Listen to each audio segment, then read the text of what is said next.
All right. So what should I have asked you that I did? What issues strike you that that you were ready to answer, and you was like, Steve didn't even ask me about this.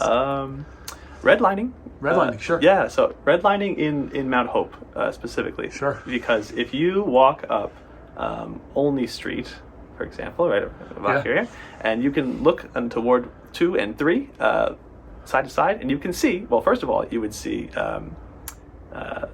University Heights, which is a leveled neighborhood, right, that they knocked down. Mm-hmm.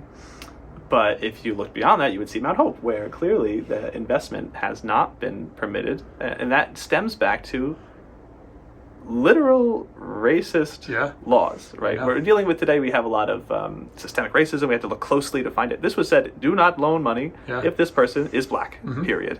And that was the law in the books. And so I think the mayor's coming out with the reparations program.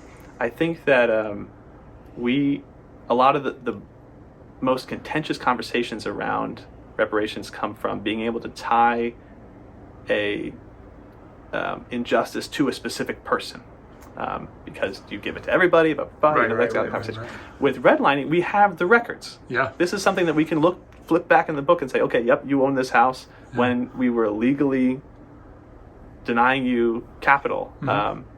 This person should be first in the line to get a fund from the city, access to a fund from the city for housing improvements, to do roof repair, to invest in a more efficient heating system, to do those kind of things. And I would even, if we have the resources, I would love to make those loans forgivable, because those move toward our goal of decarbonization, right? We're trying to decarbonize by 2050. Yeah. And I don't really see any ambitious moves for that. It's 2020. We have to keep track of the clock here.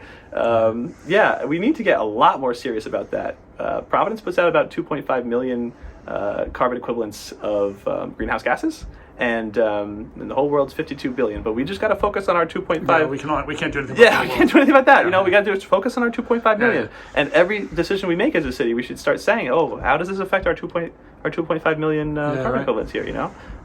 So I think that establishing a fund that would allow folks who have been previously denied capital to modernize their heating and cooling systems kind of kills two birds with one stone.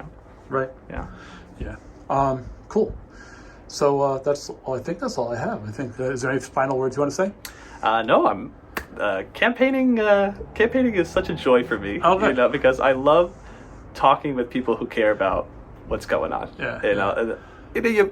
You understand this probably too. You bump into people who care, and it's just a breath of fresh air. And the people I've been talking to, they care. Good. And it's really enlightening. It's your first pass is to likely primary voters. Yes, you got that. Exactly. I know enough about the election thing. Right. Yep. So you go to the likely primary voters. So those are the people who are most likely engaged. They're engaged. They know and they care, and we can have informed conversations about it. It's such a great process. Cool. I'm loving it. All right. Well, thank you, and good luck. And thank you so much. I think we've got a really great slate of candidates here. So something interesting will happen no matter what. Certainly. Yep. It won't be the same as before. That's for sure. It's cool. Yeah. All right. Thank you so much. Thank you, Steve. All right.